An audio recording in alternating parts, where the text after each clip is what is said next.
Good evening, residents of Everett, Washington. I'd like to call to order the Everett City Council meeting of October 16th, 2024. For information on council meetings and how to participate, please visit everettwa.gov/city council. Clerk, will you please take the roll? Mayor Franklin. Here. Councilmember Toohey. Here. Councilmember Bader. Here. Councilmember Ryan. Here. Vice President Zarlingo. Here. Councilmember Vogely.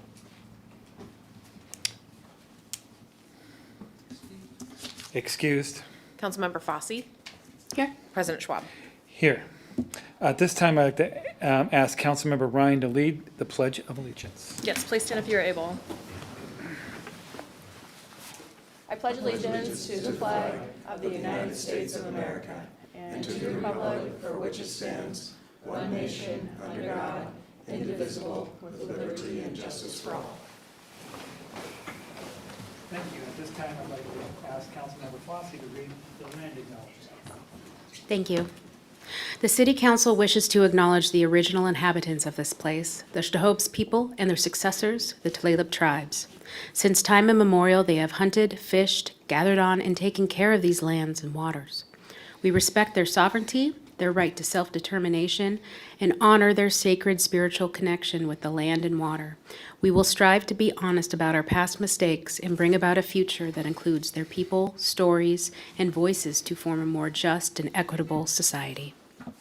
Thank you. And for the record, Councilmember Liz Vogely is here.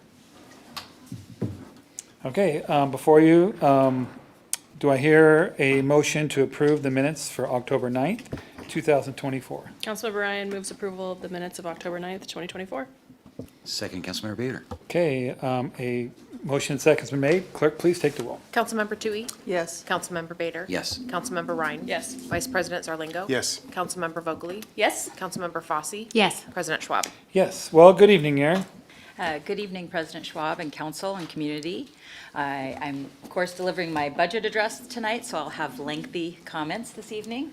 And I just want to start first by expressing my appreciation for our City of Everett team. You all work tirelessly, and I'm proud to lead such a dedicated, qualified group of professionals. I also want to recognize our city labor organizations, including AFSCME, ATU, EPMA, EPOA, and Local 46. Your collaboration has been essential during this challenging budget process. And with the large-scale projects we are managing, I also want to acknowledge our additional outside labor partners such as LIUNA, Western States Regional Council of Carpenters, Snohomish County Labor Council, and others. The skilled workers you represent are building our city's future, and I value your contribution and partnership.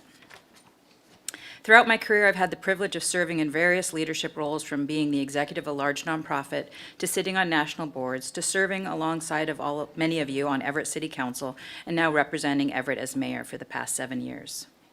Each of these experiences shaped my understanding of how to manage a large, complex organization and navigate tough financial decisions. Our city team and I take this responsibility seriously and remain committed to ensuring our city's financial stability. Tonight, I'm presenting my proposed 2025 budget, my 7th as mayor. I'll start with the General Government Fund, which is funded primarily by local tax dollars. Our structural deficit exists exclusively within this part of the budget. The General Government Fund supports most of the core public services our city provides, including police, fire, parks, libraries, our courts, animal shelter, emergency management, communications, community events, city planning, street maintenance, and more. I'll also cover non-general government fund, which includes departments and programs that operate essentially as separate businesses with their own restricted funding that cannot be used to close the deficit. Our city is legally required to develop and approve a balanced budget each year. Some other levels of government can run a deficit year to year, but cities cannot. Facing a $12.6 million deficit for 2025, we decided to seriously consider our revenue options as a way to avoid further budget cuts. This past summer, for the first time, we asked our community for sustainable revenue to protect public services. Though voters decided against the levy lift, their decision provided clarity. Our residents want to maintain current tax levels, which means discontinuing and reducing lines of work we know our residents benefit from, but we simply cannot afford. Everett is not unique in facing these budget challenges or asking the community for support. Every property tax-based entity in Washington is impacted by the state's 1% cap on property tax levy increases. You have likely seen this in the media recently as local cities like Edmonds and several school districts discuss cuts, closures, and other serious actions. The state's cap combined with inflation causes an unavoidable deficit that requires constant evaluation and reductions. To overcome this cap, over 60 cities have gone to their voters for levy lifts. Likewise, our city has dealt with the deficit every year since 2001. Because of this, our options for cuts were extremely limited due to the number of reductions that we've already made over the years. Additionally, finding more than $12 million to cut is particularly difficult considering Everett is growing. Best serving our growing community actually warrants additions to our teams, not further reductions. So this was a real challenge. Building on the approach we've taken over the last 7 years, the team and I made strategic decisions that protect funding for our most essential services. Tonight, I'm not only presenting a balanced budget, but one that takes us beyond 2025 and reduces another $10 million from the 2026 deficit. However, I must also acknowledge that factors beyond our control could impact us in the near future. Initiative 2117 on the November ballot could strip Everett Transit of millions in funding. Additionally, a pending state Supreme Court decision may lower public defender caseloads. This would require significantly more public defenders, which would drastically raise our public defense costs, further straining our general fund. Boeing and our local machinists are still in negotiations on a new contract, and we know that the last several years will have a financial impact on our city. Everett is a global aerospace and advanced manufacturing center with over 30,000 dedicated and hardworking Boeing workers and a robust supply chain. Boeing and its incredible workforce have a long-standing significant presence here, and I believe the company and the machinists will be able to come to an agreement that allows them to get back to what they do best, building the world's best airplanes. To prepare tonight's budget, my team and I spent a significant amount of time listening to our community's thoughts on potential reductions. I met with neighborhood leaders, our diversity advisory board, community partners, and many others. Over months of detailed deliberation, my executive directors, HR director, department heads, and our finance team and staff made informed suggestions to guide my decision-making process. I also received very thoughtful input from our council members, and through all these meetings, I consistently heard support for protecting the essentials. These conversations helped me develop a balanced proposed budget for 2025, reflecting these shared priorities: protecting and maintaining public safety, supporting a good quality of life, and strengthening our economy and infrastructure. Before I proceed, I want to remind our residents that the state's property tax cap only impacts our city's general fund, and despite the financial pressures, Everett continues to thrive. Our economy is strong, new businesses are opening, and housing development is up. We're seeing record years for construction and manufacturing, which have been a focus area for our team. These industries brought in nearly $2 million additional dollars of sales tax and B&O tax, contributing to our ability to create stronger and more vibrant communities.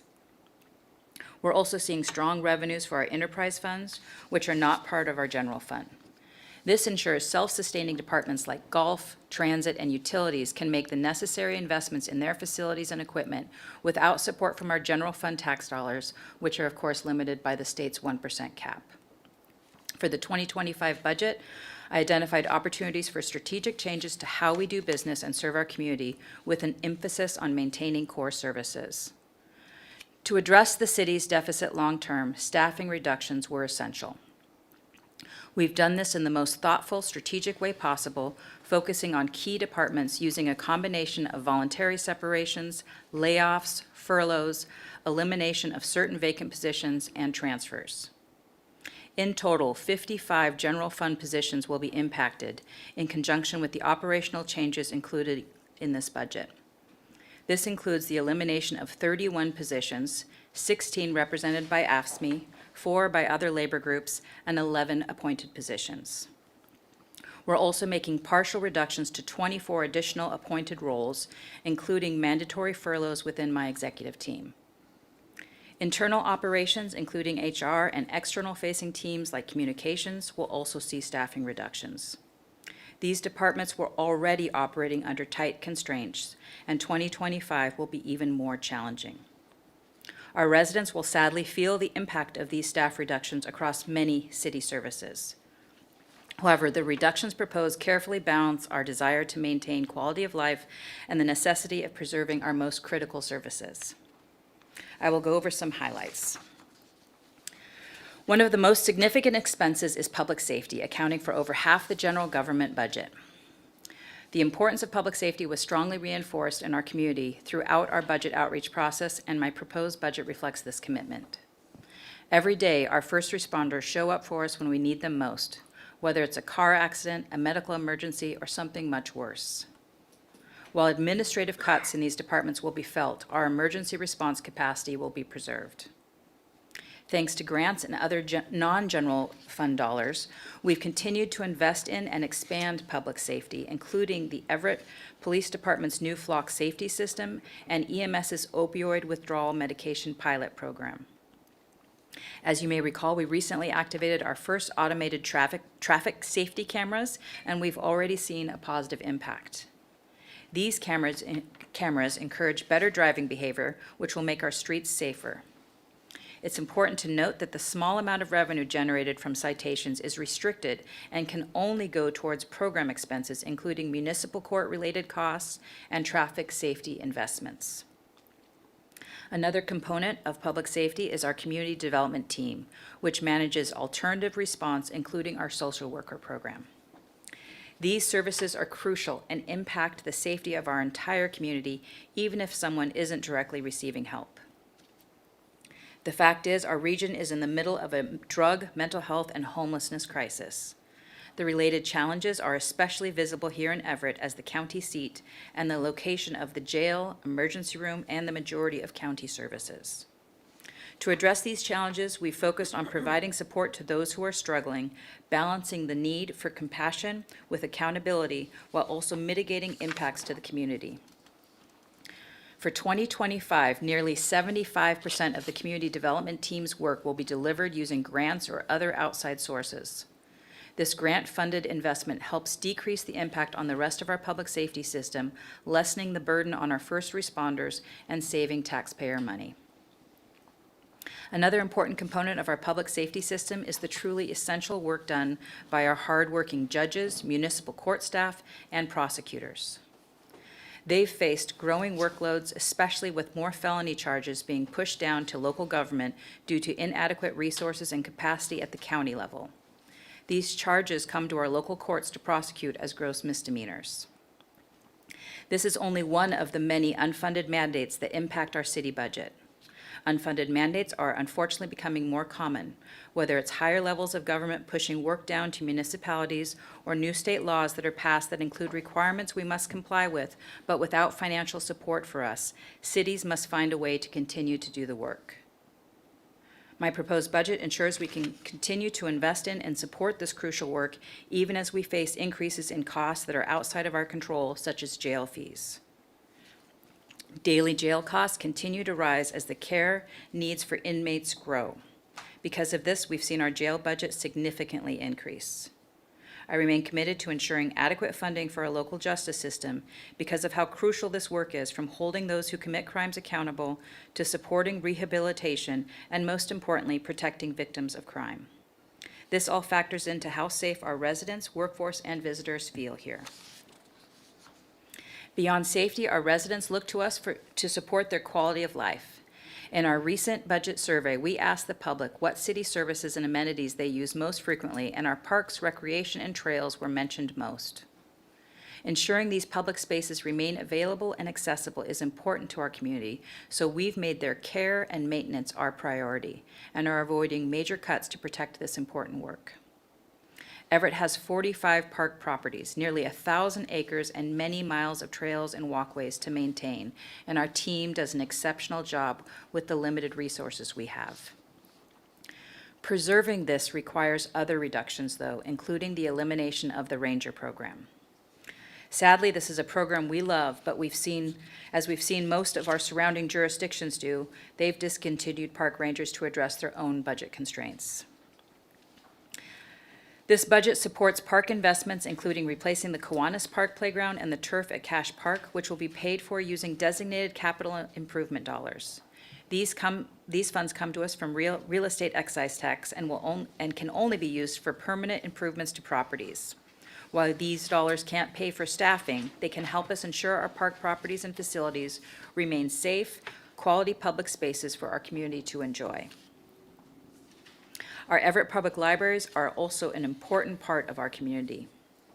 Due to budget constraints, there will be reductions in this important area of service to our community. The library board oversees the department's budget and will work with our library director to determine how best to utilize their limited resources. There will be reductions, but I'm advocating for equitable access. My priority for 2025 funding is that both library branches remain open, particularly our Evergreen branch, which is heavily utilized by our families on the south end of our city. Our community continues to enjoy Everett's robust year-round event schedule, and community events help activate our public spaces and attract thousands of visitors to spend time and money in our city. In recent years, we've supported our partners in developing and expanding their events. My proposed budget maintains some support for both community-led and city-hosted events, but the team will also pursue more outside funding to defer as much of these costs as possible. Another way we support healthy and safe communities is through our neighborhood associations. In previous years, I've had to make difficult cuts to neighborhoods, but I do believe we're making the most of the more limited resources we have, and my budget will ensure we can continue this in 2025. An area we will be focusing on next year is code enforcement, which will see some changes due to budget reductions, but also as we re-envision this work. We will be shifting to a more proactive approach rather than being primarily complaint-driven. This will help us identify issues earlier. A more proactive approach will better meet our reduced budget capacity, but still address the health and safety issues. Aside from quality of life, the city's work also focuses on strengthening and supporting our local economy. Everett is a growing city with so many economic opportunities and advantages. We're on a great trajectory, and the only way to make the most of the opportunities ahead is by planning and preparing now. With population growth on our horizon, I've made responsible public investments and changes to our permitting department, making it easier to build here. These investments have simplified our processes and expedited our reviews, and our proposed budget maintains this priority. Our non-general government operations are also an important part of economic growth, and these departments have their own separate funding sources that don't rely on property taxes. Everett Transit, which is primarily funded by state and federal grants plus sales tax, is on pace for ridership to surpass 1.7 million this year. Our drivers and the full transit team work hard to provide reliable and friendly service throughout our city 7 days a week, including most holidays, with 10 fixed routes and paratransit services. Access to public transportation is important for our community and environment, especially with light rail and population growth ahead, and I am grateful for the incredible service ET provides our residents. We also have 2 well-utilized golf courses here in Everett that are self-sustaining. The city has provided public access to golf for nearly 90 years, offering an affordable quality experience, including youth programs. And our courses bring in adequate revenues to fully fund their staffing, maintenance, and facility improvements. Additionally, Everett has an award-winning regional utility that provides water service not only to our city, but also the Tulalip tribes and 75% of Snohomish County. Our utility also responsibly manages storm and wastewater. This requires the operation and maintenance of vast and complex infrastructure, and all of this is funded by utility service fees, which can only be used within this department. The dollars paid towards water and sewer service are strategically reinvested in the long-term sustainability of our utility. These funds are currently paying for the replacement of Reservoir 3, which is an important piece of our forever infrastructure. Reservoir 3 has reached the end of its useful life, and this investment ensures reliable access to clean drinking water for nearly a third of water customers for the next century. For many other major infrastructure projects, we are relying heavily on state and federal grants to plan, design, and ultimately construct permanent improvements like bridges. In the next couple of weeks, we're breaking ground on the Edgewater Bridge replacement, which I know will be a challenge for commuters. It will be worth it, though. This bridge replacement will greatly improve safe travel between Everett and Mukilteo and ensure this crucial infrastructure is seismically sound. In the coming years, we're working on 2 other bridge projects. We are early in the planning phase of the North Broadway pedestrian bridge, which will better connect our college campuses and offer students a safer option for crossing Broadway. And we're also currently studying options for the Epic Bridge, which will create a new connection between Everett Avenue and Everett Point Industrial Center on the riverfront, activating this area for new business possibilities. Projects like these take years of planning, plus significant efforts to find funding. And I'm proud we've secured millions of dollars to keep these critical infrastructure projects moving forward. Major capital projects like bridges and new facilities can be transformative for a community, opening doors to new possibilities, encouraging investment, and shaping future opportunities. Over the past couple years, we've explored our options for developing a new outdoor multipurpose stadium to serve as the home for our Everett Aqua Sox and a venue for fabulous concerts and other community events. After studying different possibilities, we narrowed it down to either renovating the current location or building on a site near downtown. The one thing we know for certain is that without a facility that meets major league standards, Everett would lose the Aqua Sox and the millions of dollars of economic impact the team brings to the city. We all, our council, our Snohomish County, the state, the Aqua Sox ownership, remain committed to seeing our team stay in Everett. While Major League put us in this position, we're looking at this like a transformational opportunity. Opportunities like this do not come around often, so I'm advocating for us to make the most of it. It's clear from the excitement we're already hearing that investments of this magnitude attract more investments. Innovative projects like this can inspire greater private investment in our community, creating jobs, attracting new businesses, encouraging more local tourism spending, and increasing housing availability. This stadium is exactly the kind of community-oriented investment our city needs to not only protect this beloved, affordable, family-friendly fun, but also support economic growth for generations to come. The state recently approved a progressive design build application, which will help us meet tight deadlines, and the Fiscal Advisory Committee is finalizing funding options to bring to our council for your consideration by the end of the year. I want to emphasize that construction of this facility is not reliant on general government funding, but we do expect positive impacts to our general fund in the future through increased tax revenues, one of the key benefits of this project. In the coming months, my team and I look forward to sharing more about this incredible opportunity for our city. Looking to our future, there is a lot to be excited about and many great things on the horizon. The general fund challenges we're experiencing are unfortunately common, impacting nearly all property tax reliant entities. That includes cities, counties, fire districts, and our public schools. These challenges are symptoms of larger issues related to how public services are funded in the state of Washington. But we live in a very dynamic city with compassionate and hardworking residents and a thriving, diverse economy. Everett is strong. We are strong with new businesses opening, industries expanding, booming development, and so many good things to come. And our City of Everett teams stand ready to continue serving our community. As I wrap up, I'd like to take a moment to thank our council members. You have again been an exceptional and collaborative team to work with, and I very much appreciate your input on my proposed budget and respect the work that you have ahead to finalize the 2025 budget. I'd also like to give a very special thank you to our senior executive directors, Lori Cummings and Dan Templeman. Leading a city that runs over 30 different lines of businesses as we do requires experienced leadership, and I'm very grateful to have you both on my team. I'd also like to thank Candy Bartlett and our HR team for working in partnership with our unions on this difficult budget. And of course, thank you to our Finance Director, Heidi Brillantes, and Assistant Finance Director, Jamie Lee Graves, and the entire budget team. You have done a fantastic job throughout this process, and I appreciate your perspective and all your hard work. I look forward to another year of rolling up our sleeves and getting to work for the people of Everett. Thank you. And that was my budget address, so no further comments this evening. Okay, well, thank you very, very much. Okay, now moving on to public comment, which includes written comment acknowledgement.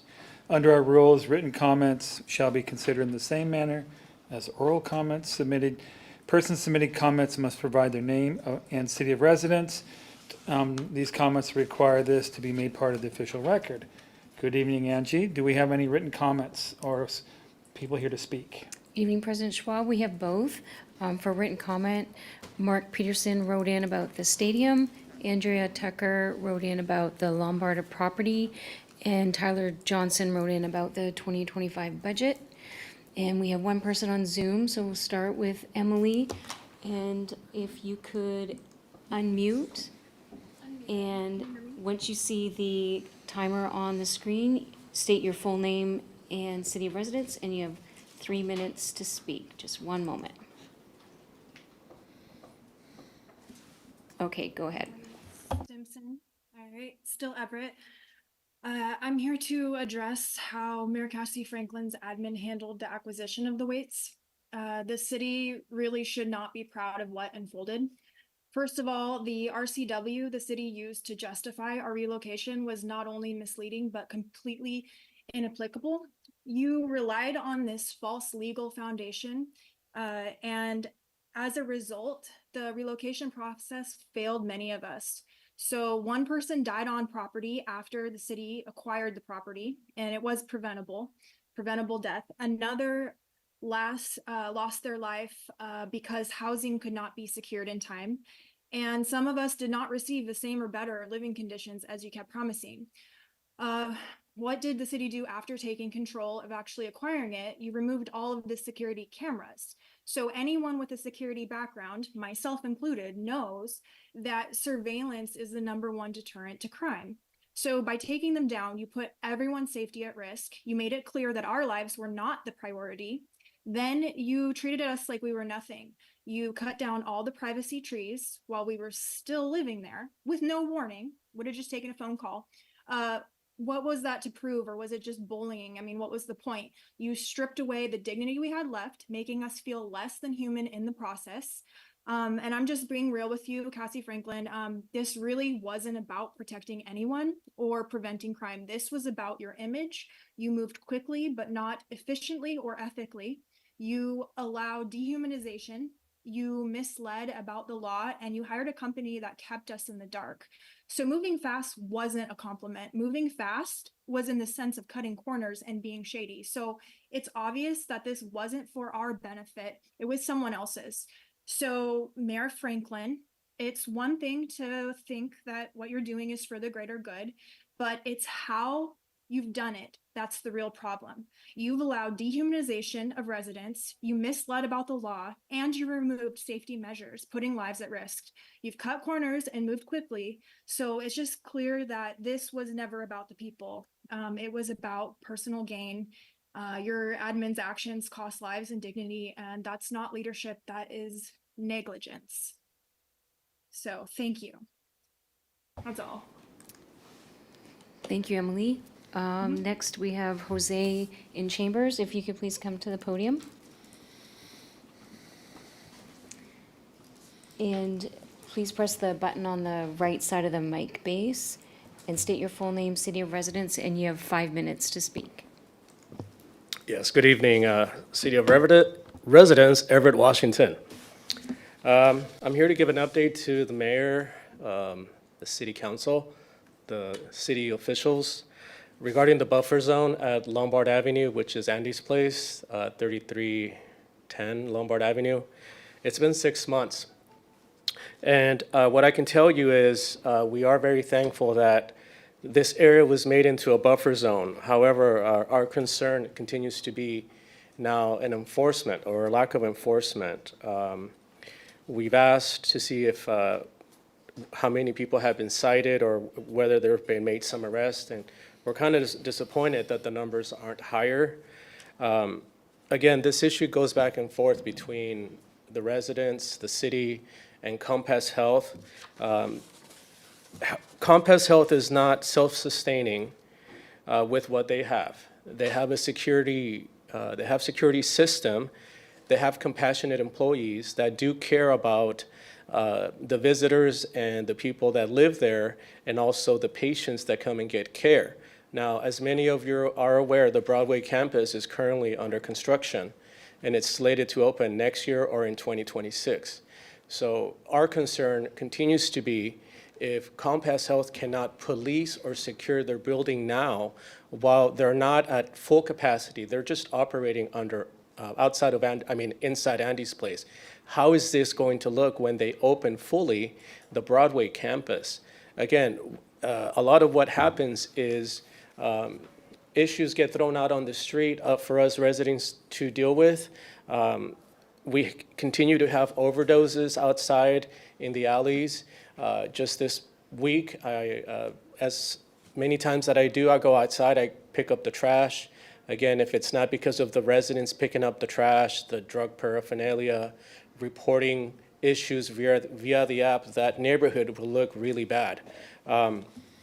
Sometimes there's a lot of residents in my neighborhood that I can kind of speak for. They don't feel safe at all as far as kind of like going to talk to some of the people that are out there on the street, because you never know if they have a weapon. We always see the police department. We know that the police is doing its very best. We know that there are certain things that they can't enforce 100%. I know that, I can also, I've spoken to, or I've emailed Ben Breeden over the years, Paul Ryan, Scott, I think some of the other council members.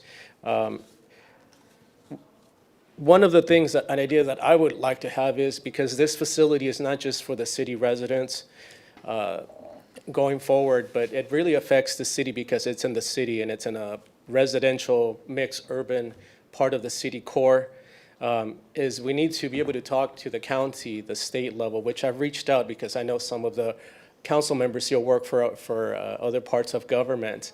Everybody here is very smart. I think we can be compassionate. I think the residents, we support what Compass Health is doing. We know that the patients and the residents who live there deserve dignity. They shouldn't just be treated like a number. Compass needs to step up and enforce its security to be able to handle the issues that cannot handle, because what ends up happening is when the police respond, when the EMS responds, that really does affect the neighborhood. So for many of us, it makes us question, is this facility ready for the expansion that is going to happen? And we're going to continue to advocate, especially for me, safety and security, because there's a lot of people that they don't feel safe and secure in that neighborhood. I have spoken to also some of the homeless individuals that are there and who've received services, and sometimes they're not treated with respect or with dignity. So that speaks volumes to the fact that they're not able to provide services to them. So we need to reach a consensus here in the city. Is the city going to continue to allow these street level issues to happen? On the buffer zone, please enforce what's already there, because this was an effort that the city took to pass about a year ago, and for our neighborhood, we're asking for enforcement.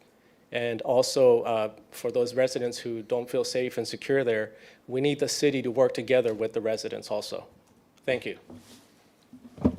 President Schwab, thank you for your comments. I will ask Deputy Chief maybe next week or to give us an update on the enforcement actions we've taken, and maybe together with the community development team.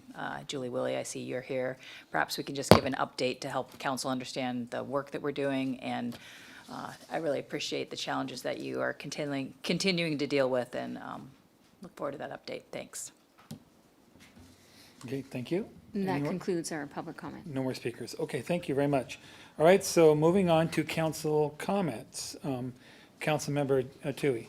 Thank you. Well, I want to thank the mayor for your, hit the wrong button. I want to thank the mayor for your presentation, and I like the way it was, the explanation of how all the funding goes. I think the folks at home and watching appreciate that real clarity, so that as we look into the details, they can understand why things have to go a certain way. So thank you, and I look forward to having the follow-up on Jose's concerns, and hopefully, I think the long-term working with Compass Health to come up with a resolution for the neighborhood is really a vital piece. So I look forward to that. Thank you. Thank you. Councilmember Bader. Thanks, Council President. Real quickly, last week I forgot to report on the Growth Management Policy Board meeting of early October, I think it's October 2nd. Good discussion on legislative recommendations for all of PSRC, so Growth Management Policy Board gets to give its input, as does the other policy board, other boards. And then also a presentation on a proposed housing research center for Washington, similar to what other states have done, so an intriguing idea, and I think that'll be moved forward here as well. Then last night, library board meeting and a good evaluation by the board of the library director, and so glad to have been able to sit in on that as well.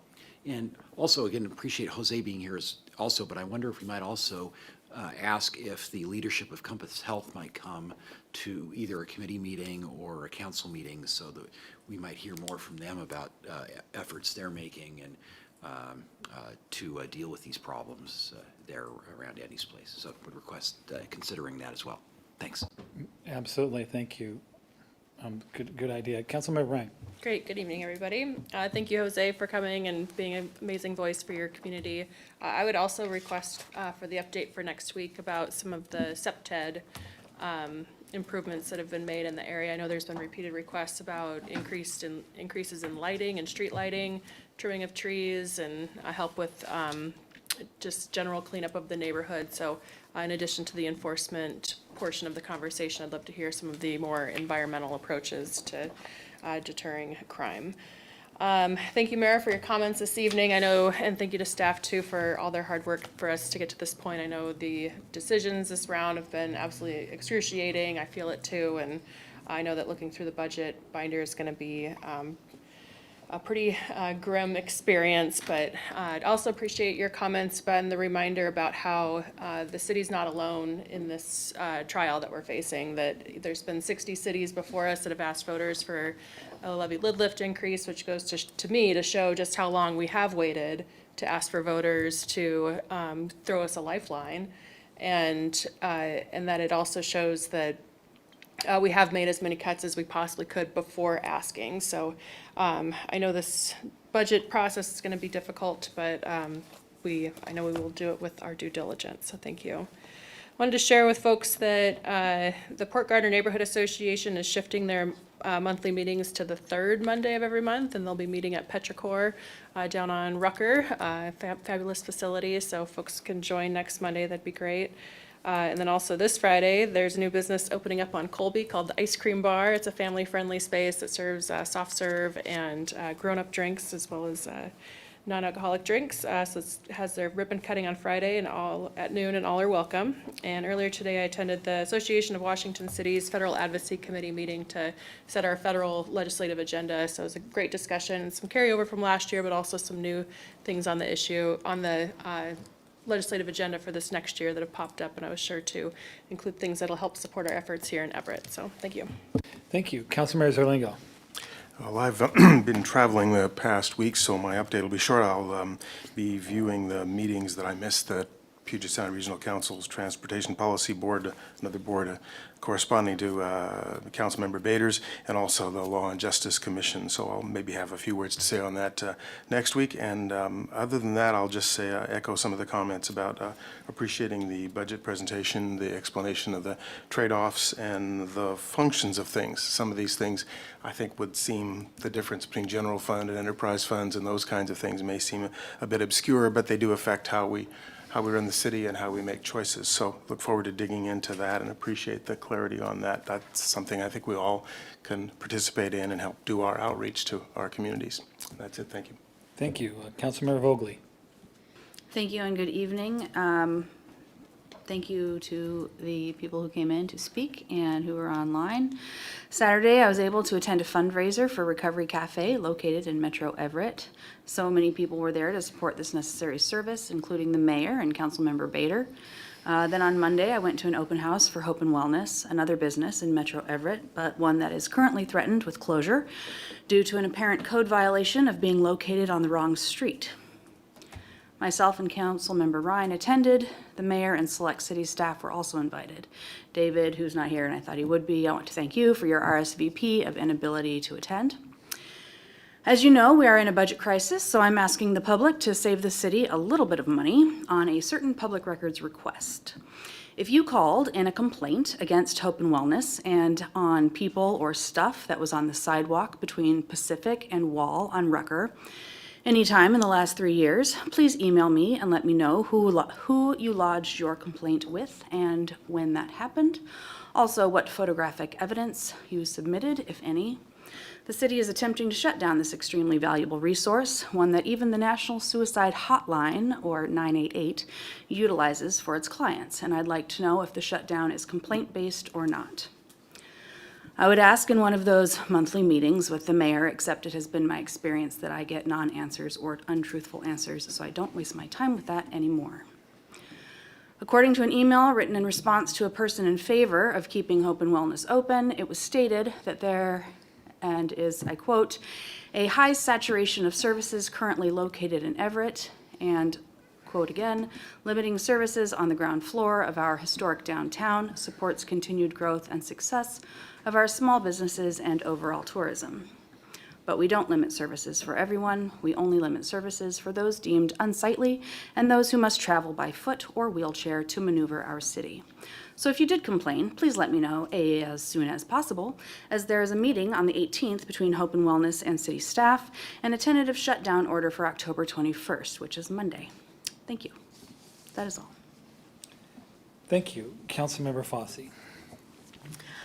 Thanks. I just wanted to say thank you to all the public speakers. Looking forward to the follow-up that we will have. And I wanted to thank Councilmember Ryan. It's nice to actually follow you when you're on the public comment. Get to handle a lot of the things that I can just concur with. We had the Fiscal Advisory Committee on the stadium today, but I'm sure my colleague here will go into the brevity of it today. I'll leave that report to you. The other thing that I wanted to mention is that some of you probably experienced that wonderful downpour of rain that we had earlier this evening, and I wanted to remind all of our neighbors to keep an eye on those drains and the leaves from your yard, clogging them up. That's a very neighborly thing that I learned when I first bought a house, is that to be a good neighbor, it's a good idea to rake up your leaves so they don't end up in the drains and provide like problems. So just wanted to send that friendly reminder out there to everybody. Thank you very much. Thank you, Mayor, and thank you, staff here, for all the hard work you've done in proposing the budget. I'm looking forward to reading through it. And thank you. I want to recognize this group here. I know you guys have spent a lot of time, and we have a lot more work to do, and so I appreciate your diligence also. Street racing and speeding seems to be a very common activity in the city of Everett. It's too bad we couldn't capture some of the tax revenue or something from it, but evidently the corner of Associated Boulevard and Industry Way is the new hub. So I don't know. I mean, one of the ideas, and I know we're all aware of it. Perhaps some of our red light cameras locations may, or I should say, our speeding cameras could be placed in some of these areas that they're racing. So I know there's multiple places, but currently that's the center right now, according to many of us, including myself. I also want to recognize the Boeing strike, and the last time that the machinists went on strike was 2008, and I know there's a variation of preparations. When I was a kid, my neighbors would actually propose, or they would prepare for an upcoming cycle of strikes. And so for a long period of time, that wasn't the case. And so I am very concerned about the families, our economy, even the company itself. So I really urge both sides to get back to the negotiating table and get this thing done. It's going to happen. Let's just do it now instead of waiting. On the business side, we had some conversations about council meetings and our subcommittees. So I was looking at the calendar. At this time, I don't think we need to reschedule or change anything about our council committees. with the exception, requested with administration to change the Health and Human Services Committee, cancel that on November 6th, and replace it with a budget committee. But looking at the schedule, I think from here on out through December 18th, we can stay on schedule. And if the Health and Human Services needs to have some important things to speak, we could do some rearrangement on one of the other committee dates, so let me know if that's something we want to address. November 6th. As a co-chair, I would be okay with shifting it to a budget committee, but would Okay. confer with my other co-chair. Okay, yeah, I just want to make sure, yeah. So if something comes up, we can always change it around, but November 6th seems like a optimum day to have a budget committee. We'll have the well-prepared budget in hand, and also get a chance to meet with our consultant also beforehand is also. Hopefully, we have some meetings scheduled on the 4th and 5th. So I know it's going to be a busy week. So I really appreciate this body and the effort you guys put in, like I'd said earlier. I think that is all I have for now. Let's see, we have administrative update. Well, I've just one quick item prepared. Might have already seen, but our work to establish an Everett Chamber of Commerce is underway. So we have someone under contract to start the formation phase. And Councilmember Ryan is your liaison in that effort. And so anyway, so that's happening now, which is great. And I think I took lots of notes while you all were talking, so I'll have other things at future meetings, including what the mayor already tasked us to do, so that's it. Okay, thank you. Real quick, Yeah, go ahead, yes. just may we have the name of the person or the company that's doing Chamber of Commerce work? I know the name of the person, but not if she's established like a DBA or anything, but it's Wendy Poischbeg. Thank you. Perhaps you could share her resume if possible. It's pretty impressive. Thank you. Deputy City Attorney Ramsey. No comments, no executive session tonight. Thank you. Okay. Thank you. All right. On to our 4 consent items. Do I have a motion? Move to approve the 4 consent items. Second. Okay, motion and second's been made. Clerk, will you please take the roll? Councilmember Tui, Yes. Councilmember Bader. Yes. Councilmember Ryan. Yes. Vice President Zarlingo. Yes. Councilmember Vogely. Yes? Councilmember Fosse. Yes. President Schwab. Yes. Okay, moving on to our proposed action items. We have 4 of them. This is all second reading. And I'll just start off with item number 5. Adopt an ordinance amending the zoning map for 1301 Lombard Avenue. Are there any questions or comments? And I think, Evidently, administration would have some comments. Yes, go ahead. well, just because I think it's useful before you guys start with your questions or comments, I think Deputy City Attorney Rammerman has a couple comments, and then I have a little bit to follow up. So you could start, Ramsey. Okay. Thank you. So, as you know, when deciding this rezone application, the city council is serving in its quasi-judicial capacity. And although the Open Public Meetings Act does not apply to those proceedings, any conversations between council members and interested parties do need to be disclosed on the record. Jennifer will go through and identify the conversations that council members have had with city staff, and then we've prepared a written memo that'll be made part of the official record, disclosing the substance of those conversations. So that'll be part of the record. But council members will need to disclose any conversations they've had with people outside of the city regarding this rezone project, simply by identifying who and when, generally when the conversations occurred, and then you can submit in writing the substance of those conversations as well. So we'll need to have that by the next week is the hearing. So those can be made part of the record as well. And with that, I will turn it back to Jennifer. Quick question. Yes. So when you say substance of those conversations, I would anticipate I would have a hard time recalling a conversation in full detail from a month ago. So when you say, can you give us an example of what that means? Generally, I mean, I think the topic that you've discussed, the point of it is that the council is making this decision on the record that appears in the hearings. And so to the extent that you heard something that is influencing how you might decide this, that's what needs to be disclosed first and foremost. So Thank you. that's. Question, is there a particular date that starts or forever? So it's, the application was filed June 7th. I think the council members were made aware of it about a week before, is what I've been told, before the signs were put up, because the signs were put up when the application was filed, and I think the council members were all told ahead of time. So a couple conversations about the application that was about to be filed in late May, but before that, they wouldn't need to be disclosed, because the application wasn't even raised before the city council at that point. So late May to present would be the timeframe. Okay, thank you. Yeah, Councilmember Ryan. Thank you.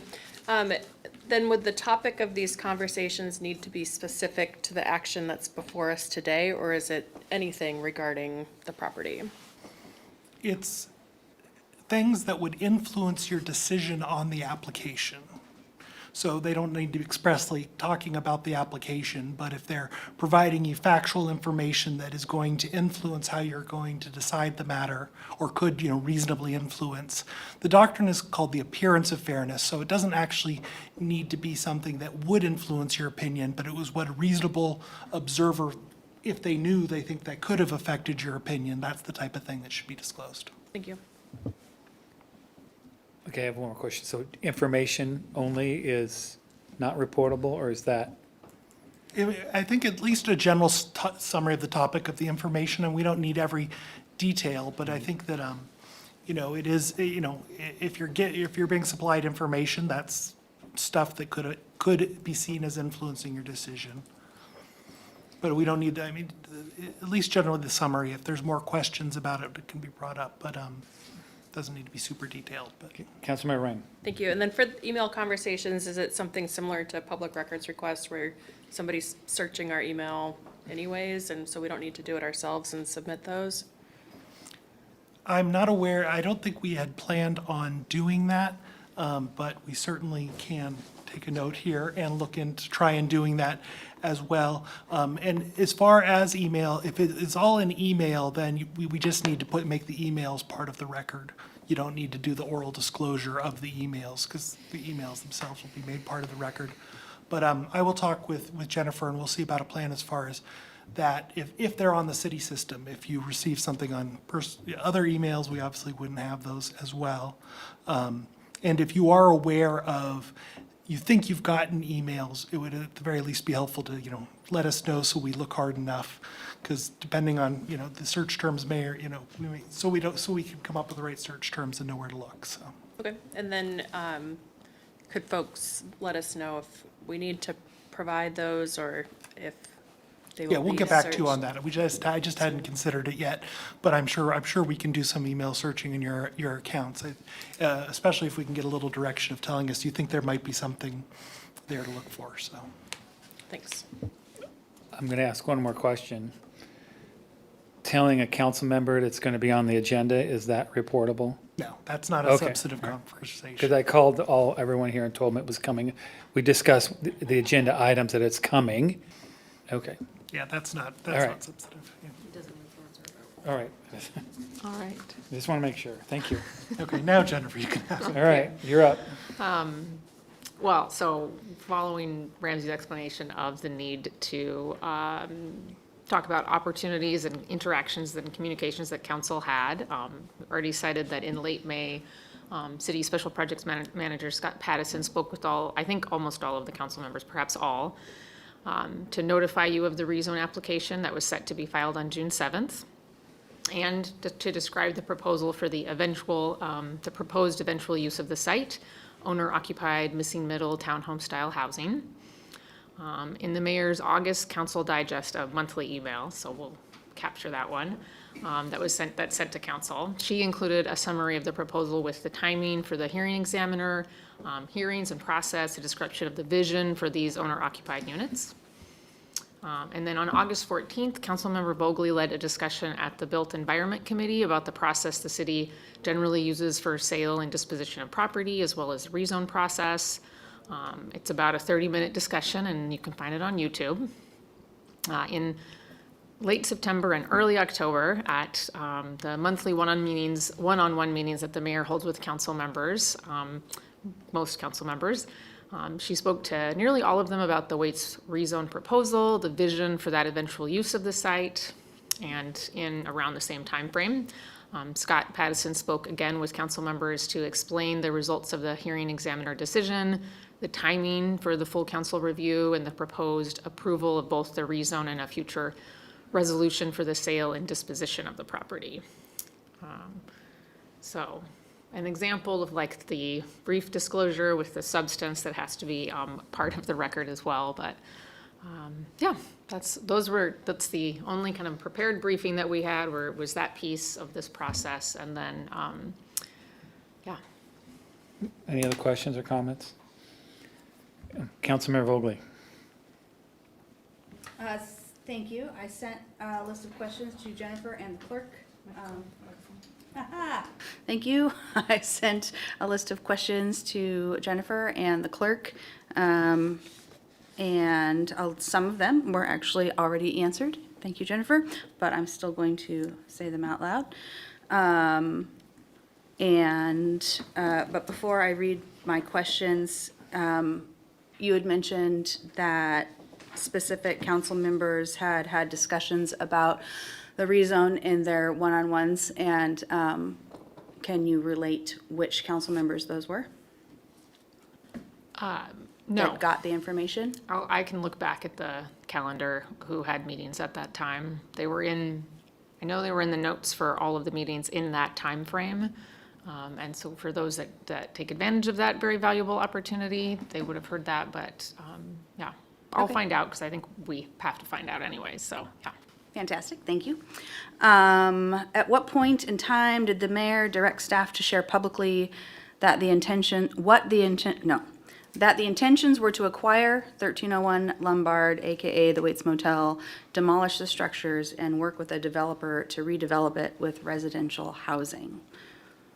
So at what point in time did that come about to the public? To the public? Yes. When did the mayor direct staff to share publicly that the intentions were to acquire 1301 Lombard, demolish the structures, and work with a developer to redevelop it with residential housing? The general notes I have about the public process to date is that staff visited Northwest neighborhood meetings several times. So I think towards the beginning of the year. Which year? Towards the beginning of 2024.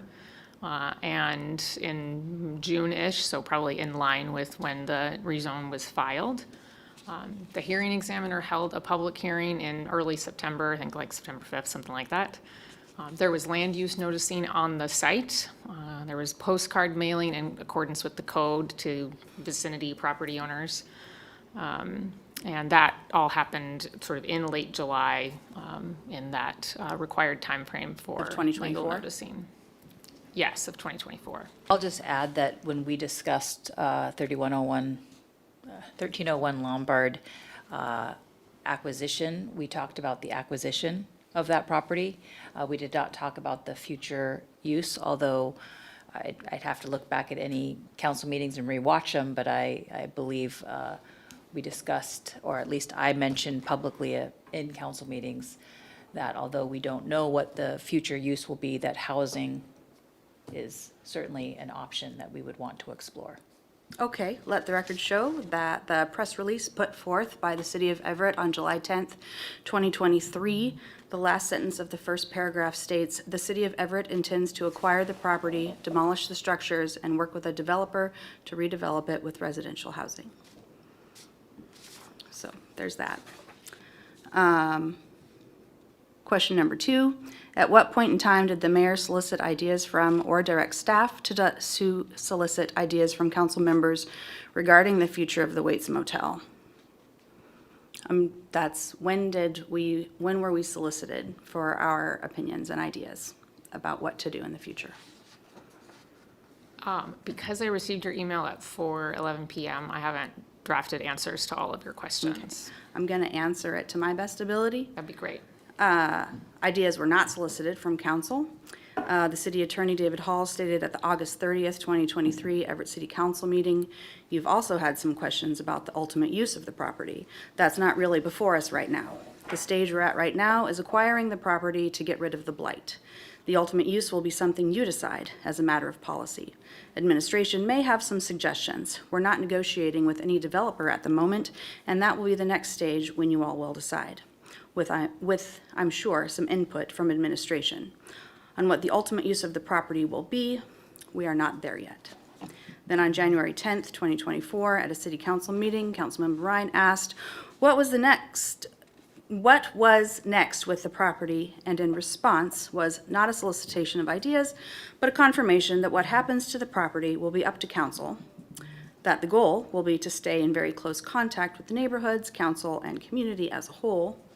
And in an email from Jennifer Gregerson dated February 26, 2024, in response to questions raised in an email from myself, it states, over the next several weeks, staff will begin gathering cost estimates for possible next steps with the building and property, which will be guided by the outcomes of the testing and assessments that are soon to be conducted on the site, which is not a solicitation from council members. At what point in time did the mayor or her staff share with the public at large that the comprehensive plan update would be a likely time for discussion of a rezone? I think I would point back to the answer that I gave before about that public noticing in accordance with the code. At the same council meeting of January 10th, it was stated that council sets the zoning and land use for that parcel, and it's definitely part of the comprehensive plan discussion through the rest of the year. Question number 4. At what point in time did the mayor direct staff to develop a strategy to rezone the property at 1301 Lombard? 1301 Lombard. I don't have the answer. Well, But I can let you get back to me, sure. and I can share what I have an opinion of. That's great as well. Number 5. I'm guessing from the phone call in May from the staff person leading the rezone effort, that is when opinions were solicited, but I do not believe my opinions were taken into consideration as viable. I mentioned public park and land trust as at least 2 options on that phone call. I was also quite taken aback that this was even being worked on, especially since it was presented as an idea, not a certainty. 6. At what point in time did the mayor mention to council that a rezone was underway? This question was answered, and I will state it again. In the mayor's August 2024 council digest, it says, the city is in the process of a rezone at the site formerly known as the Waits Motel. In council digests of previous months, we are informed of items such as the demolition phase in June, but there has been no solicitation or asking of opinions of council members to please give input. Number 7, at what point in time did the mayor direct staff to consider any of the ideas any council member had put forward or suggested for the property at 1301 Lombard? I couldn't say. I don't have my meetings with the mayor, so I know that I'm not in that. And I would, according to last week's comments from council members, I would guess that none of our ideas were given consideration, whether council members met with the mayor one-on-one or not. Please, if anyone had ideas and shared them with the mayor or her staff, let us know. And finally, at what point in time did selling the property to the highest bidder become a priority? I think just in response to your last question, I don't know if that it's really fair to say that no other ideas were considered. I think you noted that early statement from the city about the priority for housing. I think the mayor has talked about that since we very first, in this sort of phase of this property's life, since we very first started talking about it in my interaction with it, my experience. I would say, like, just sort of as a staff member, my experience of the mayor's interactions with council, when she has a one-on-one, She heads right out of that with a list of follow-up tasks, usually to my office, but sometimes to others. And a lot of ideas that come from those conversations are ones that are considered. They aren't always, they may not be followed up with exactly the way that one person or another would desire. They may not be the highest priority. They may be in conflict with an existing priority. But they are always considered. Thank you. And do we know when the And I highest don't bidder have became a an answer, priority? and my last, I guess, closing comment would be that you do have the power to make this decision, and that is why it is before you. Thank you. I would like to give this information out so that we can understand how we've all gotten here and whether this rezone is necessary or timely. There's a lot of interesting information that can be put forward to make that decision. And I do not know when selling to the highest bidder became a priority, but I can recall, because I've created transcripts, so if that is needed, I'll probably send it anyways. I can recall from the January 10th, 2024 council meeting, Councilmember Fossey asking for an opportunity to engage with the public, and the mayor replying in part, "And so I believe that whatever we recommend to you, you will have a lot of input on whether, how we engage the public on that. I certainly don't see a process where we're selling to the highest bidder. That is not something that I envision as the best use for this property." Those are a lot of things that will help me make my decision on whether to say yes or no to this rezone. Thank you. That is all for this week. Okay, thank you very much. I'll just speak. I had two conversations, one with the mayor and one with Scott, and I can tell you my priorities, since you asked generally. One is some sort of medium to low density type of housing and an opportunity for ownership. That was my input. And I guess the third one was something that would generally meet our zoning plan for the city. Those were the three things that my feedback was, so. We didn't discuss much more detail in that, but that was my feedback. Councilmember Fossey. Regarding the zoning plan, I think we went into like what the comp plan likelihood range would be, and that would have fallen within that zone. Is that correct, Yorick? When I had asked that question, it would have been a different zoning allowance. Sorry to drag you up here, so. No problem. York Stevens, Washington Planning Director. Are you referring to last week's conversation? Yeah, can you remind me? Yes, I think you asked what we are studying that parcel for in the periodic update to the comprehensive plan and the zoning map. And it was, we have a new zoning framework that we brought to the Planning Commission yesterday. It's based on the alternative 3 that we've been working for a year or two on. The designation in alternative 3 for that property is high-rise, and in this zoning framework, it would be mixed urban 15 floors. So why are we pushing to have, and this may not be a question for you. Thank you so much.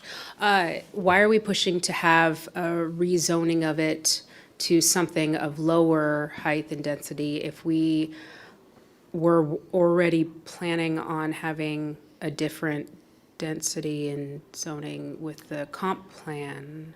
Well, we're still a few months away from that decision by council about the comprehensive plan zones. I think there's a desire to see movement sooner than that. In addition, there's the kind of Donovan District homes, historic neighborhood. So I think that's part of what staff presented last week as a reason to pursue a different designation.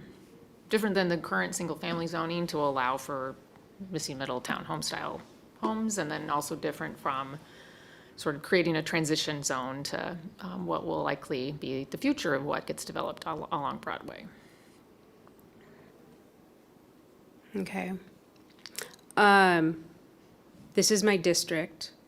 I don't want to make my neighbors upset about anything that I'm going to say. My concern is primarily with the process, which I think my colleague has laid out in something that was probably very time intensive to go through and listen, but it did reaffirm my recollection of the stories and the direction that we were told that this would go. So what are the other options, I guess, for zoning? I mean, is this like the last chance to change, and this is what you specifically have gone through? Are we this far in the process that there are no other options for different types of zoning other than, you know, the next step would be comp plan? Is there anything in between if we decided there was a different option? Yeah, some of the constraints that we have, we've got the comprehensive plan designation currently limits the zones that are allowed in the single-family residential comprehensive plan designation on the comprehensive plan map. The single-family zones and neighborhood business are allowed. Anything more than that would require a comprehensive plan amendment, which can only be done once per year, so we would have to wait until the full periodic update. With the full periodic update, depending on what is studied in the environmental review, which is pretty, we've got most bases covered with how we've set it up, there are many options, could almost say every option with that periodic update. Presently with this item, it is an application, as Ramsey mentioned, the quasi-judicial nature of it probably precludes amendment into something different without redoing parts of the process. So that would involve a delay of some sort, but not necessarily back to square one. What, I mean, like, is that like a weeks or a delay long enough that it wouldn't matter? Can you give me a better picture of that process?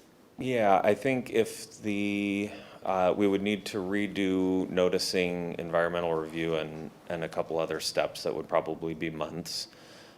Either way, we are limited by that comprehensive plan designation, so anything above the neighborhood residential and the 3 or so floors would have to wait for the periodic update next year. So even if we were to restart it, that would be to something lower intensity, without waiting for 6 months, 5 months for the periodic update.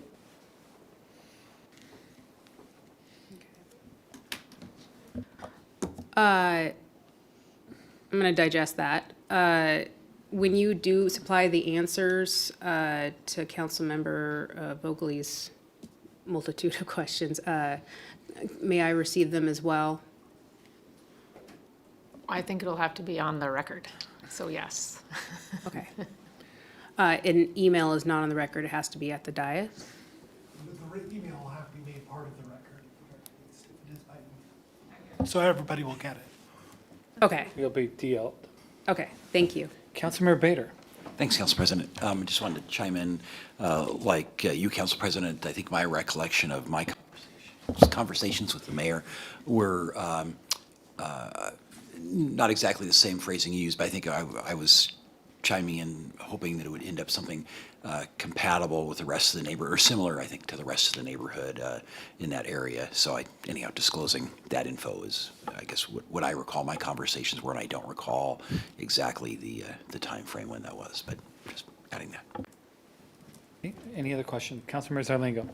I guess I'll chime in on that a little bit. I mean, as I understand it here, the council as a majority can choose what it's going to do. From my own part, I've walked the area and driven the area, looked at the houses there, the neighborhood, understood what that's like and what Broadway there is like, and thought about transitions from the earliest times that we were considering the condemnation and acquisition of this property.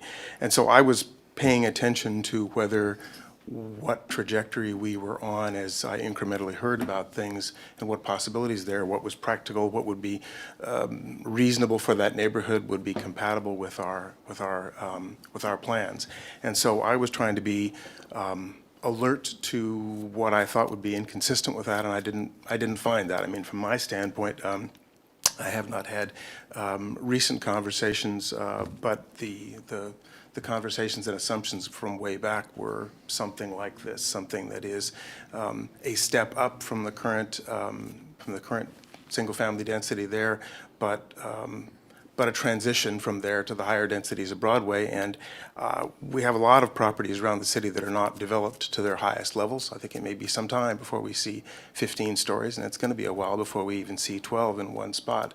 So I am comfortable. I mean, if there was I see questions about the process, but for me, the process was trying to see if things were emerging that were inconsistent than what I would expect and would favor, and would also be consistent with the city's best use of its limited funds, because of course we're spending money to acquire the property, having that completed as soon as possible and sold makes sense to me. I would think we would want to sell it to the highest bidder in most cases, unless we had a specific urgent need. But the urgent need that I see is for additional housing, and having that there as quickly as possible in an area that needs that housing and needs that kind of housing, the middle housing for middle incomes and that sort of thing, all has been consistent with the way that I've seen things. So I guess to some degree I see it's sort of incumbent on the council to express itself if there is a strong majority desire to do something different. Yeah. Councilmember Fonsie. First, quick note. I'm hearing a lot about what's best use for that property and, fitting in with the community. And I just want to remind council that we just approved a 12-story building right across the other side of Broadway in a neighborhood that is primarily like single-family houses and doesn't really have that kind of, so I hear that. But I wanted to elaborate that this is not so much about a complaint about what they decided to do with the zoning, whether that is correct or incorrect for the community or the neighborhood. This is more about, were we going to do a land trust? Were we going to explore other options with housing providers or other types of things that we could do, other ideas that I know a lot of my colleagues have a lot of experience in those worlds. Maybe there was other things that we could brainstorm, and it was presented in such a way, and I can't talk about things that were said in executive session. We don't even take notes there, so it's the things that were even said in the meetings were a pathway that was leading us to believe that we would have some sort of collaborative input on that future, and it just bugs the heck out of me that we didn't. And I wish that was different. It's not so much about the ultimate decision that you have made on the zoning and that are presenting before us to rubber stamp or not. It's more about that collaborative process of what, and I was not alone in getting that type of interpretation from all the discussions that had happened that are on the record.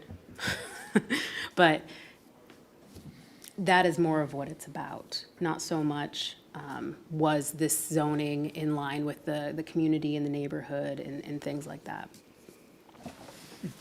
Thank you. Councilmember Bader and then Ryan. Thanks. I just wanted to add that I think for me, both in Delta, in regards to that decision and in regards to what we do here, what the neighborhood sees or wants is important to me. And so certainly, I don't know if we can ask for what the neighborhood input has been, but that's certainly relevant for my decision. Thanks.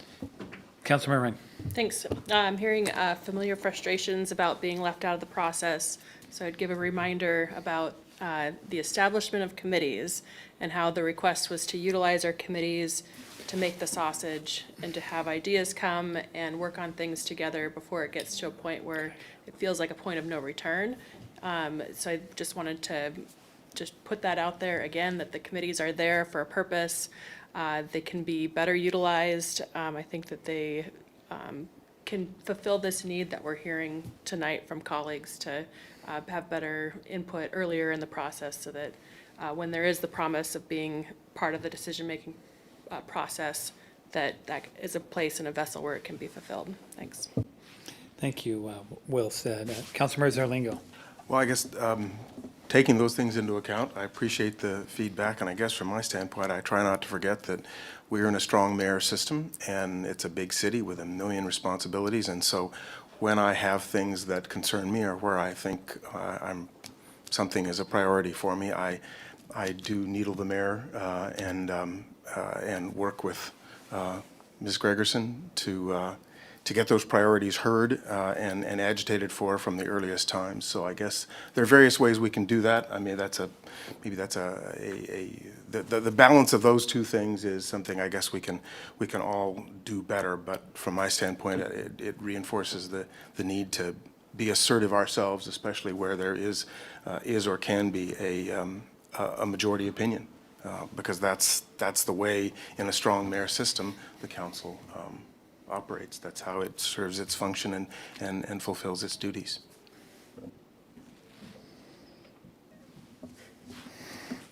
Councilmember Zarlingo. Vogely. But that was kind of a cross, wasn't it?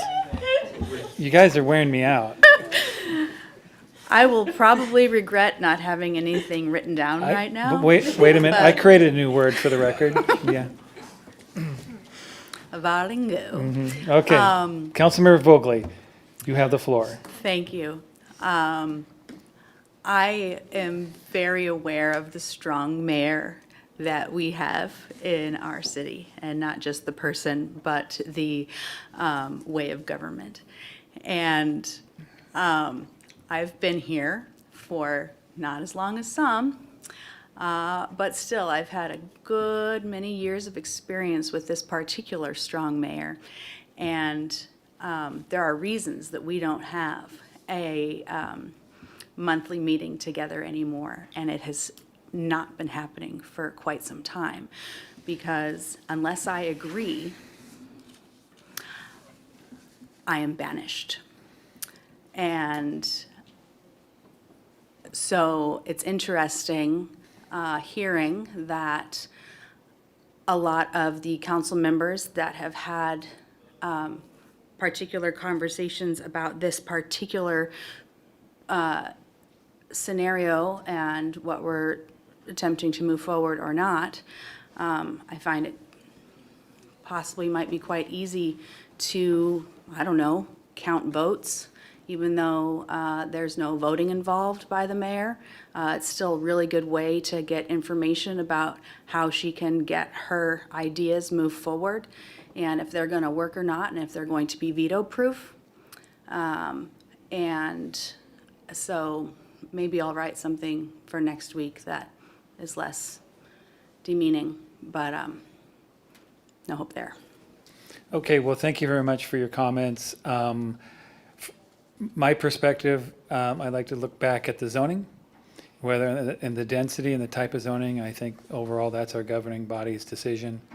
And so that's where I personally like to stick the conversation to. So some of the other comments I appreciate. And I do like, thank you to the council member for your committee. This is something that could be used, and perhaps it wasn't. So at this time, we have one more week, my understanding, before we make a decision, and unless the process changes between now and then. I was hoping that during this meeting, instead of we were talking about processes, that we could actually talk in the public about other suggestions that we could do with the property. That was my expectations. It was made clear that we weren't supposed to have any more conversations about it. So perhaps I should have expressed my intentions that maybe this meeting would have been good to look at other options and other potentials with staff preparation. So I would suggest, if that's something this council would like to do, that perhaps we could bring different ideas, different zoning ideas to admin very quickly and make that part of the discussion before we approve this. It sounded like in the time-wise that wasn't really an option. So that's why I was trying to clarify and get that out of the way. And as one of my colleagues mentioned, this is kind of like, this is it. There's not really a time to talk to staff and get them to look into other things in depth and brainstorm options with, I mean, like, that would have been something we would be doing at the committee. So I appreciate like your effort to try to get that, but that, I don't think that timing and the way that this is set up really allows, unfortunately, for that. It's just too late in the game, again. Councilmember Zarlingo. I just might suggest that, that we remind everyone that next week will also be a public hearing, if I understand, on this. And so we really want to solicit public input, virtual input, written input, and in-chambers input for anybody's here for the public hearing. Thank you. Okay, moving on to items 6, 7, and 8. Do we have any comments on proposed action items 6, 7, and 8 this time? Okay. With no further business, we are now adjourned.